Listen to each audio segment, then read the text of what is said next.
Hi hello ನಮಸ್ಕಾರ ಎಲ್ಲರಿಗೂ. ಮೊನ್ನೆ PM ಶ್ರೀ ಶಾಲೆ MCSಗೆ ಭೇಟಿ ಕೊಟ್ಟಾಗ ಶಾಲೆ ಶಿಕ್ಷಕರು ಒಂದು ಮಾತು ಹೇಳ್ತಾರೆ. ಏನಂತಂದರೆ, ಇಲ್ಲಿ ಪಂಚಾಯತಿಯವರು ಒಂದು ಶೌಚಾಲಯ ಕಟ್ಟ್ಯಾರ, ನಮಗಿನ್ನೂ ಅದನ್ನು ಹ್ಯಾಂಡ್ ಓವರ್ ಕೊಟ್ಟಿಲ್ಲ, ಬಟ್ ಅದರ ಶೌಚಾಲಯ ಪರಿಸ್ಥಿತಿ ಹದಗೆಟ್ಟು ಹೋಗೈತಿ. ಹ್ಯಾಂಡ್ ಓವರ್ ಕೊಡದೇ ಇರೋ ಶೌಚಾಲಯ ಪರಿಸ್ಥಿತಿನ ಹದಗೆಟ್ಟು ಹೋಗ್ಬಿಟ್ಟೈತಿ. ಆಮೇಲೆ ಗೊತ್ತಾಕೈತಿ ಅದು ಹೈಟೆಕ್ ಶೌಚಾಲಯ. ಶೌಚಾಲಯದ ಪರಿಸ್ಥಿತಿ ಹೆಂಗೈತೆ ಅನ್ನೋದು ಈಗ ನಿಮ್ಮ ಮುಂದೆ ತೋರಿಸ್ತೀವಿ. ಅದನ್ನೊಂದು ಸ್ವಲ್ಪ ನೋಡ್ರಿ ನೀವು. ಇದು ಮೊನ್ನೆ ನಿರ್ಮಾಣವಾಗಿರ್ತಕ್ಕಂಥ MG ನರೇಗಾದಡಿ ನಿರ್ಮಾಣವಾಗಿರ್ತಕ್ಕಂಥ ಶೌಚಾಲಯ, ಹೈಟೆಕ್ ಶೌಚಾಲಯ. ಸುಮಾರು 4,20,000 ಬಜೆಟ್ನಲ್ಲಿ ನಿರ್ಮಾಣ ಆಗೈತಿ. ಈ ಶೌಚಾಲಯವನ್ನು ಸರ್ಕಾರಿ ಶಾಲೆಯವರಿಗೆ ಹ್ಯಾಂಡ್ ಓವರ್ ಕೂಡ ಮಾಡಿಲ್ಲ. ಇದು ಈ ವ್ಯವಸ್ಥೆಯಲ್ಲಿದೆ. ಹಾಗೂ ಹೈಟೆಕ್ ಶೌಚಾಲಯದ ವ್ಯವಸ್ಥೆ ಯಾವುದೂ ಕೂಡ ಈ ಶೌಚಾಲಯದಲ್ಲಿ ಇಲ್ಲ.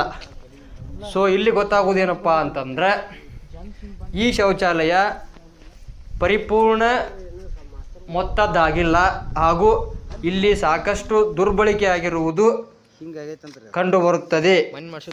ಈ ಗಳಿಗಿ ಗ್ರಾಮ ಪಂಚಾಯಿತಿಯವ್ರಿಗೆ ಮನವಿ ಮಾಡಿಕೊಳ್ಳೋದೇನಪ್ಪ ಅಂತಂದ್ರೆ, ದಯವಿಟ್ಟು ನೀವು ಈ ಶಾಲಾ ಮಕ್ಕಳದಾಗಲಿ ಈ ಶಾಲೆ ಮಕ್ಕಳ ವಿಚಾರಕ್ಕೆ ಬಂದಾಗ ಒಂದು ನೀಟಾಗಿ ಕೆಲಸ ಮಾಡಿಕೊಡ್ರಿ. ಯಾಕಂತಂದ್ರೆ ಆ ಮಕ್ಕಳು ನಾಳೆ IAS ಅಧಿಕಾರಿ ಆಗ್ಬೋದು, ಏನೇನೇನೋ ಅವರು ಕನಸು ಕಟ್ಕೊಂಡಿರ್ತಾವೆ.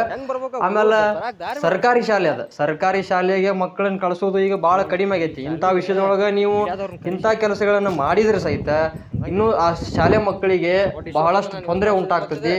ಯಾಕಂದ್ರೆ ಅದು ಮೂಲ ಸೌಕರ್ಯಕ್ಕೆ ನೀವು ಭಾಳ ತೊಂದರೆ ಮಾಡ್ದಂಗೆ ಆಕೈತಿ.